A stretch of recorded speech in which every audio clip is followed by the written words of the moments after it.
All right, let's say you want to create a new plan. This could be a kids event, could be Sunday morning for students or for kids, or a service. I also use it when I have team events. So like we went to Brandon Lake and Phil Wickham. I created a service and put it in there because I already have everybody. They're already populated there. They can confirm, deny right there. I can see if they've seen the email. It's just an easy way to communicate with them via email and to see who's attending. So you can use it however you want. It calls it a service, but that's what it is. So first thing you're going to do is go to plans and then create the service type that you want. So say I want to create a Sunday morning service. Let's create one in January.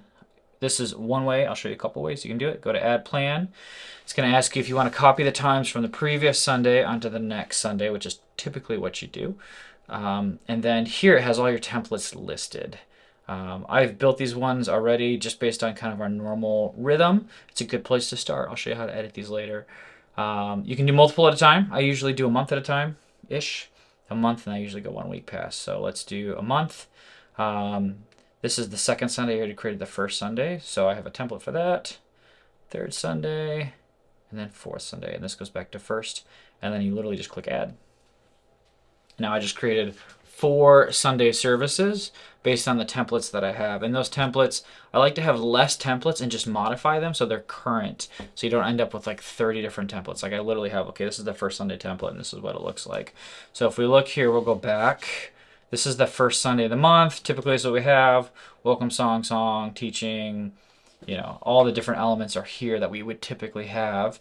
We also have the times. These are the 2 service times.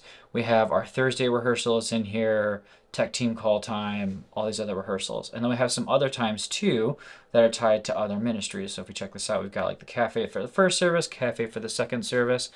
That's important because the times you select, the teams point towards those times. So you can set up automated emails. You can also have people sign up for specific times to serve.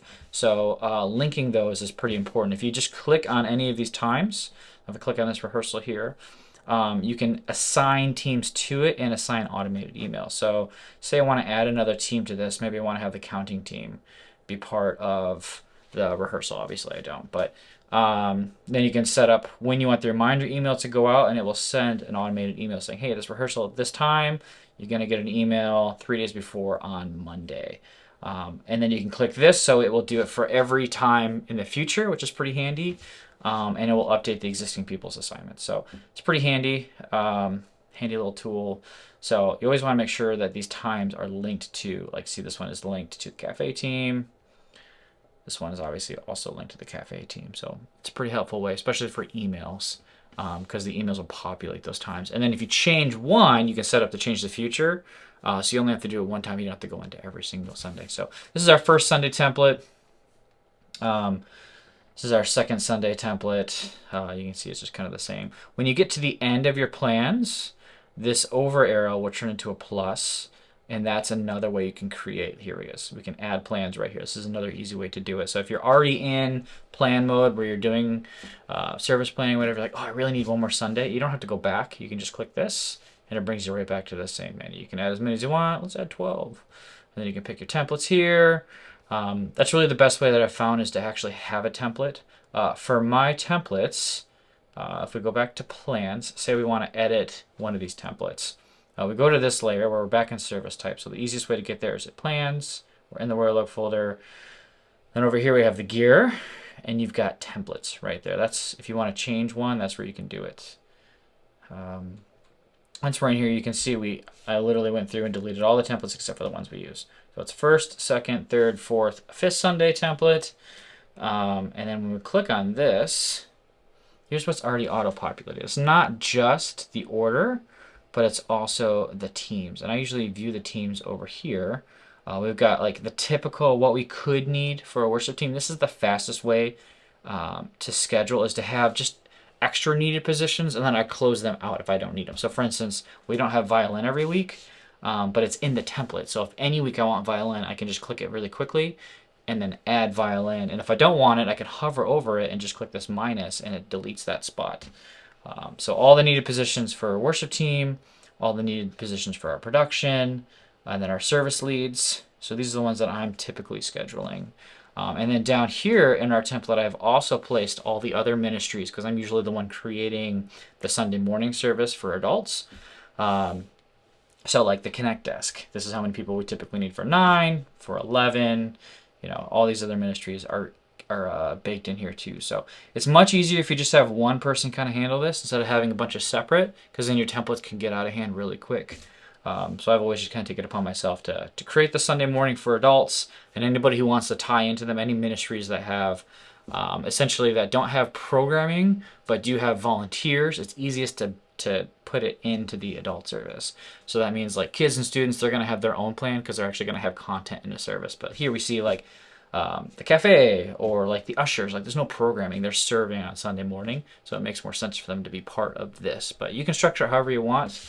That's just how this one is set currently. Yeah, so that's basically how you make a new plan. If you want to make, say we want to make a new template,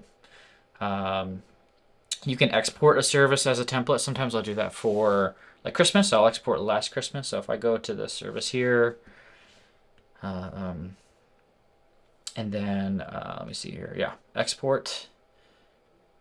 We can export this service, and you can pick what you want. Like which teams would you like to do, and then you could boom make it a template one.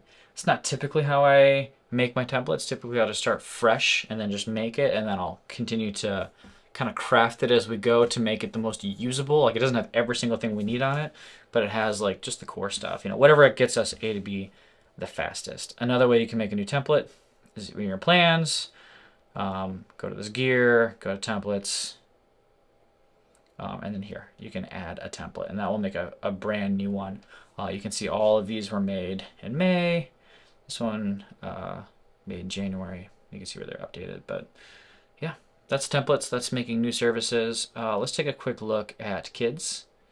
We'll do kind of a similar thing. So say we have kids ministry. They're scheduled into January. We want to add plans. We can do it here. Shay's crushing it over here. And then you guys have your own templates already. So you're good to go. Let's take a look at one of your templates. See what they look like. So it tells you how many items. So this is like literally a blank, fresh one. They give you one by default. You don't have to necessarily have a template that's a blank template. There's already a blank template option, but it's fine to have it. There's no problem. It's not broken. Don't fix it. Another way to use templates. So here we have templates for like programming, and you have like the needs. You can also use templates for teams. So you could pre-schedule teams. Like if you have like, hey, typically the first Sunday we have this team for all the things, you can actually build the people as a template and import that template of just people. So that's another way if you want to schedule, if you have consistent scheduling like that, you can build it as a template and import it. There's a lot of different ways to use scheduling, but that's one way that I've seen it in the past, if it's really consistent. For worship, it's not. We're all over the place. People have blockout dates all the time, so our teams are always shuffling, so it doesn't make sense to have it built in. Although usually I will build myself into the template because I'm going to be on basically every Sunday. So maybe your leaders, maybe that would be smart to put them in. But that's templates. Good luck.